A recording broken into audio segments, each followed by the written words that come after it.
Reference है पहलगाम के उस अटैक का जिसमें चुनकर आइडेंटिफाई करके हिंदू मर्दों को सिंगल आउट करके मारा गया और उनकी पत्नियों का सिंदूर उजाला गया। And that is how this name was given, operation Sindoor. So let us start from Pahalgam, जहां पर ये इंसिडेंट हुआ था। तो पहलगाम कहां है? कश्मीर में। आप में से कितने हैं जो कश्मीर गए हैं कभी? Very few as I can see. So let me tell you, Kashmir is a beautiful place. बहुत ही सुंदर जगह है कश्मीर।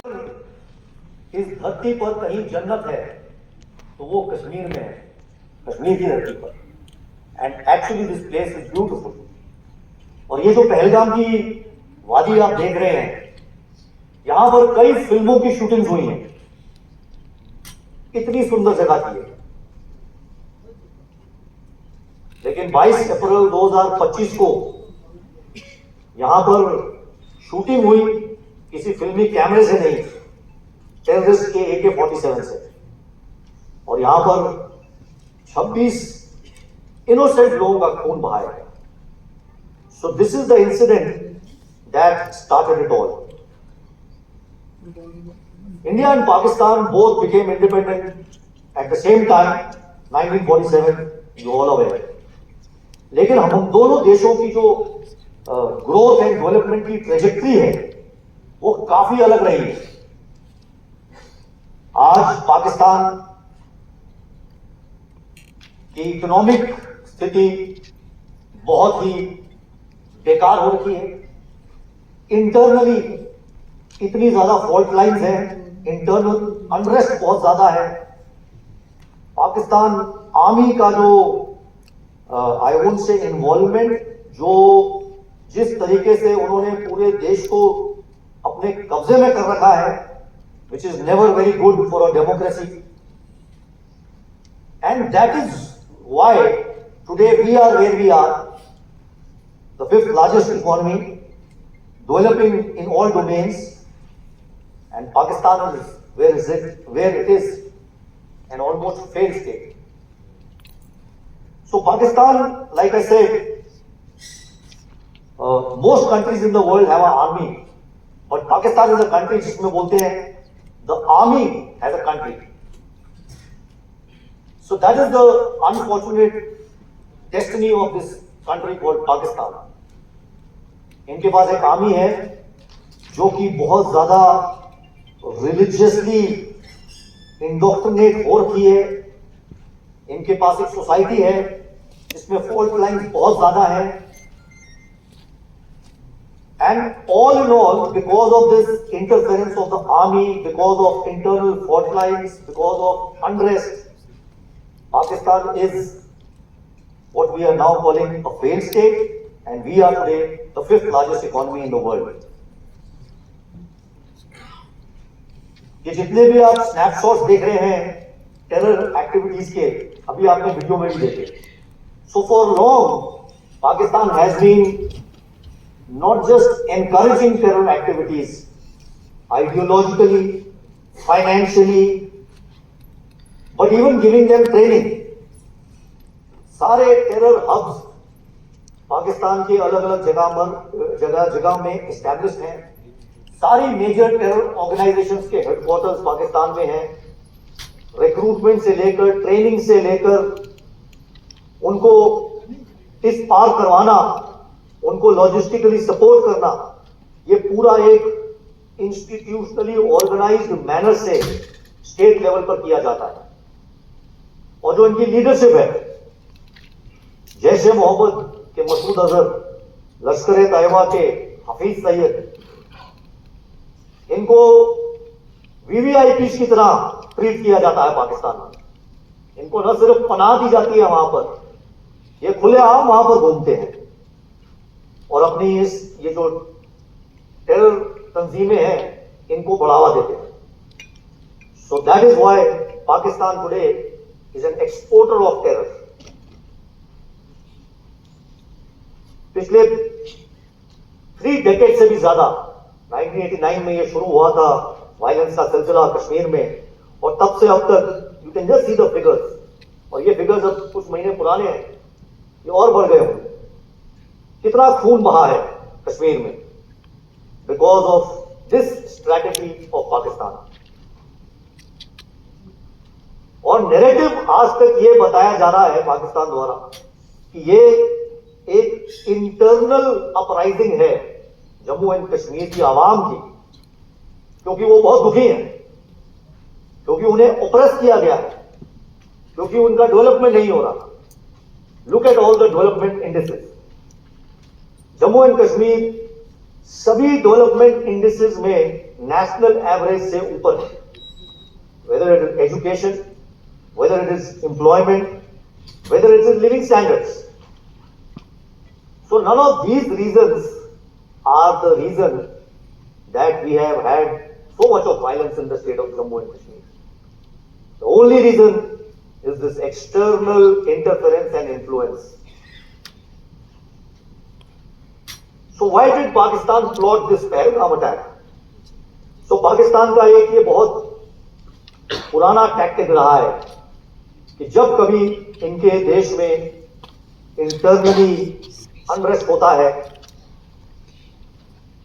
तो अटेंशन डाइवर्ट करने के लिए Pakistan army comes up with this कि भाई let us do a terror attack, a major terror attack which will then cause retaliation and which will then divert the attention of the public and they will look at the Pakistani army again. They are our saviors. So, before the Pahalgam attack, what was the state of Pakistan? Internal stability was very fragile. इनके बलूचिस्तान में आप लोग सब पढ़ रहे होंगे, देख रहे होंगे, एक मेजर अनरेस्ट चला हुआ है। Balochistan is the biggest province of Pakistan. Tehrik-e-Taliban Pakistan एक और ऑर्गेनाइजेशन है जिसने कि इनका जो अफगानिस्तान का बॉर्डर है उसके उस एरिया में खैबर पख्तूनख्वा बोलते हैं, वहां पर बहुत सारा अनरेस्ट हो रखा है। इमरान खान की जो पार्टी थी पीटीआई, उसने जो है काफी लोगों का काफी जोर उसके पीछे आ चुका था एंड काफी ये पॉलिटिकल मूवमेंट असर्टिव हो गई। और इस सब के चलते पाकिस्तान आर्मी को लग रहा था कि उनका जो होल्ड है कंट्री के ऊपर वो कमजोर पड़ रहा है। साथ ही साथ आर्टिकल 370 जो एब्रोगेट किया गया, I am sure again all of you are aware, उसके बाद जो डेवलपमेंट का सिलसिला जम्मू एंड कश्मीर में शुरू हुआ है उसने बहुत तेजी पकड़ी। आज की डेट में आपने देखा होगा Kashmir is connected by rail to the rest of India. The highest rail bridge in the world, Chenab river के ऊपर जो एक बना है, it's a beautiful bridge. जिन्होंने नहीं देखा, please Google it and see it. That has now connected Baramulla to anywhere in the country by rail. और बहुत जल्द वंदे भारत भी यहाँ पे चलने वाली। So, तब कहने का मतलब ये है कि जितना डेवलपमेंट जम्मू एंड कश्मीर में हो रहा था, आर्टिकल 70 रद्द कर दिया गया था, counter terror operations Indian army के इफेक्टिव हुए जा रहे थे, टेररिज्म कम हो रहा था, लोकल सपोर्ट बहुत कम हो गया था। I have served in Kashmir almost 25-26 years ago. आज की डेट में local just don't support terrorism. Look at the number of tourist. अभी अमरनाथ यात्रा चल रही है, जरा देखिए डेटा, कितने हजारों लाखों लोग जा रहे हैं कश्मीर में। सो इस सब के चलते Pakistan had to do something to again ignite that spark of division. Religion के नाम पर एक डिवाइड क्रिएट करना था and that was the underlying reason कि ये पहलगाम टेरर अटैक ऑर्केस्ट्रेट किया गया। और ये किसने किया? अब ये टेरर अटैक करने वाले तो वो 3 टेररिस्ट थे, उनके तो नाम भी नहीं हमें पता, मतलब हमें पता है पर आपने किसी ने सुना ही नहीं है। सो वो जो थे देवर ओनली द, वो जो बोलते ना प्यादे थे, वो उन प्यादों को चलने वाली जो चाल चलने वाले हाथ वो पाकिस्तान में बैठे थे, पाकिस्तान आर्मी के इंटर सर्विसेज इंटेलिजेंस, ISI जिसको बोलते हैं, तो ये उन्होंने ये प्लॉट किया पूरा प्लान ISI ने बनाया। पाकिस्तान आर्मी ने सपोर्ट किया in terms of intelligence, training, logistics etcetera. Lashkar e Taiba को ऑर्डर्स दिए गए एंड लश्कर-ए-तोयबा के जो स्लीपर सेल्स और जो उनके प्रॉक्सीज थे कश्मीर में, उन्होंने इसको एग्जीक्यूट किया। इस अटैक का ओनरशिप किसने लिया? एक organisation called the TRF, the resistance front. अब ये किसी ने सुना नहीं था इसका नाम, क्योंकि ये एक LET का ही फ्रंट है और ये अगेन एक बहुत पुराना टैक्टिक है पाकिस्तान का कि ऐसे करके कोई भी एक ऑर्गेनाइजेशन खड़ी कर दो ताकि लगे ये कि ये एक लोकल लोगों की बनाई हुई तंजीम है, लोकल लोगों ने मिलकर अपराइजिंग करी है और ये टेरर एक्ट किया है। सो ये TRF is nothing but LET itself. So ये जब अटैक हो गया, हमारी आर्म्ड फोर्सेस इमीडिएटली एक्शन में आ गई। सबसे पहला काम ये था इस बात का पता लगाना कि ये किसने किया है, और बहुत जल्दी सारी इंटेलिजेंस एजेंसीज ने ये कंक्लूड किया कि this was handiwork of the Pakistan ISI। So 22 अप्रैल से लेकर 6 मई तक बहुत सारी एक्टिविटीज हुई। एज यू कैन सी 22 को एक्ट हुआ, 23 इटसेल्फ होम मिनिस्टर कश्मीर गए। Cabinet committee on security CCS, which is the highest body for ensuring security of the country, उसकी मीटिंग कन्वीन की गई। रक्षा मंत्री का एक मैसेज दिया गया। 24 April, with in 2 days, IWT Indus water treaty, ये अगेन आई एम श्योर आप लोगों ने सुना होगा, इसके बारे में थोड़ा और जानिएगा, इसके बारे में पढ़िएगा। इंडस वाटर ट्रीटी 1960 से इंडिया को बांधे हुए थी वाटर शेयरिंग में, एंड चाहते हुए भी इंडिया कभी भी वाटर को एज अ वेपन इस्तेमाल नहीं कर पाया था। मगर इस बार इंडिया ने एक कदम उठाया और बोला that this Indus water treaty is now held in abeyance and you must read more about it, get to know more about it, because in the years to come this will have implications. So IWT was held in abeyance. Atari was told, Atari is the border जिसको कि हम वैसे Wagah border बोलते हैं। अटारी India side में है, Wagah Pakistan side में होता है। ये अमृतसर में है वो बॉर्डर जहां पर रोज एक इवेंट होता है। सो ये बॉर्डर को क्लोज कर दिया गया, वीजा कैंसिल हो गए, डिप्लोमेटिक स्टांस हार्ड कर दिया गया। साथ ही साथ 24 अप्रैल को प्राइम मिनिस्टर ने एड्रेस किया पूरे कंट्री को और पूरे देश को यह बताया कि जवाबी कार्रवाई की जाएगी, सख्त से सख्त जवाबी कार्रवाई की जाएगी।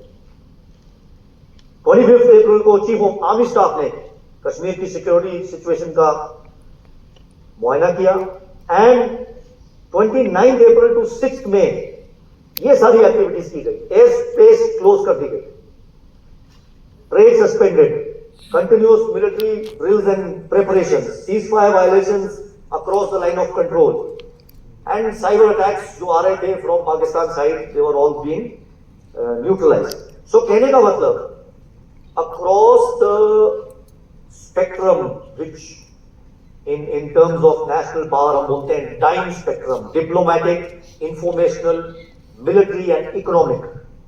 So across the time spectrum बहुत सारी कार्रवाई की गई to send a message, to prepare and to do what is to be done subsequently from 22 April to 6 May. At the same time हमारी top hierarchy, political and military top leadership ने strategic messaging करी है पूरी दुनिया के लिए और अपने देश के लिए। प्राइम मिनिस्टर ने, लाइक आई टोल्ड यू, 24 तारीख को ही एड्रेस द कंट्री। रक्षा मंत्री ने एड्रेस किया। हमारे आर्म्ड फोर्सेस के, आर्मी, एयरफोर्स, नेवी के चीफ ऑफ स्टाफ ने अपने अपने आर्म्ड फोर्सेस की प्रिपेयर्डनेस को जायजा लिया उनका। And the underlying message was कि न सिर्फ अटैकर्स जिन्होंने अटैक किया है, बल्कि जिन्होंने इसको अंजाम देने में मदद किया है, the conspirators, they will all be punished beyond their imagination. So the preparations for Operation Sindoor, how did they happen? So India emerged as one nation. आप लोग सब पिछले साल यहीं पर थे and you would have seen there were no political divisions, religious divisions. The whole country stood as one. सबका एक ही मत था कि यस, इसका बदला लेना चाहिए। पाकिस्तान की involvement in this terror attacks हमारे सभी टाइप के मीडिया द्वारा पूरे देश को बताया जा रहा था। टीवी चैनल्स में शोज हो रहे थे कंटिन्यूअसली, प्रिंट मीडिया में आ रहा था, सोशल मीडिया में पोस्ट किया जा रहा था विद एविडेंस कि किस तरीके से ये पहलगाम अटैक के पीछे पाकिस्तान का हाथ है। मिलिट्री एक्शन की तैयारी चल रही थी। Military action, now you must know कि थोड़ा समय लगता है टू प्रिपेयर। जब कभी एकदम से ऐसा कोई इवेंट हो जाए सो एक थोड़ा टाइम लगता है, आपको बहुत सारी चीजें सोचनी पड़ती हैं, वॉर गेमिंग करनी पड़ती है, and then you have to home on to की what are the targets to be neutralised. So all that तैयारी वाज बीइंग डन एंड पूरे कंट्री को एक बैक इंटरनेशनल बॉर्डर है आईबी, इसके अक्रॉस थे ये सारे टारगेट्स। तो जो ये रेड सर्कल्स में है ये वो टारगेट्स हैं, 7 ऑफ देम जो इंडियन आर्मी ने न्यूट्रलाइज किए थे, और ये ब्लू सर्कल वाले हैं जो इंडियन एयरफोर्स ने किए थे। So we'll go over them one by one. So Sawai Nala Pakistan occupied Jammu Kashmir में ये एक एलईटी का ट्रेनिंग फैसिलिटी था about 30 kilometre away. And as you can see ये सभी टारगेट्स का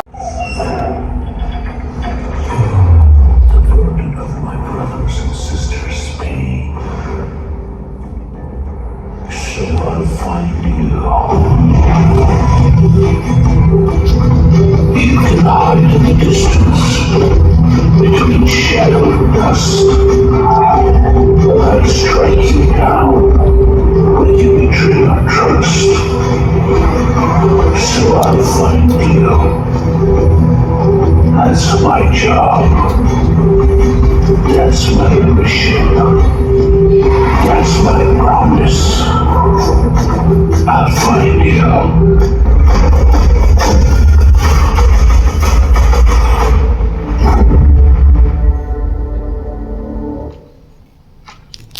So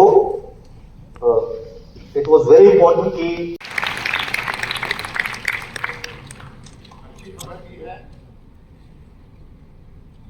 अच्छी खबर भी है और थोड़ा दुख, क्योंकि ये फिर रायपुर छोड़ के जाएंगे। एक नया military formation is approve for general Carter, मतलब एक लड़ाई वाली फॉर्मेशन को ये हेड करेंगे। एंड ये अच्छी खबर है, लेकिन कोई बात नहीं, फौज में सीट खाली नहीं रहेगी। अगला कोई ब्रिगेडियर आएगा जो पोस्ट का कमांड करेगा। And we wish you all the best for your. Thank you sir.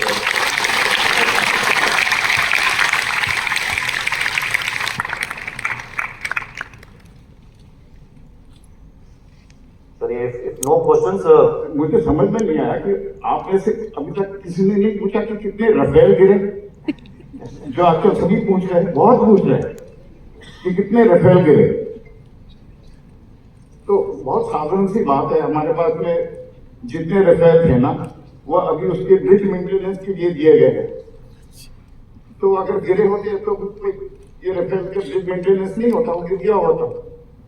तो शायद अभी भी किसी के माइंड में होगा कि हमारे देश में को काफी कुछ नुकसान हुआ है, लेकिन जैसे ब्रिगेडियर साहब ने बताया कि हमें कुछ नहीं हुआ है। हमने जो दिया है, यूज किया है, सब हमारे हिंदुस्तान का बना हुआ है, इंक्लूडिंग जो ऑफ सिंदूर का जो लोगो है वो भी एक फौज के लेफ्टिनेंट कर्नल हर्ष गुप्ता ने बनाया है। वो जो लोगों ने देखा ना,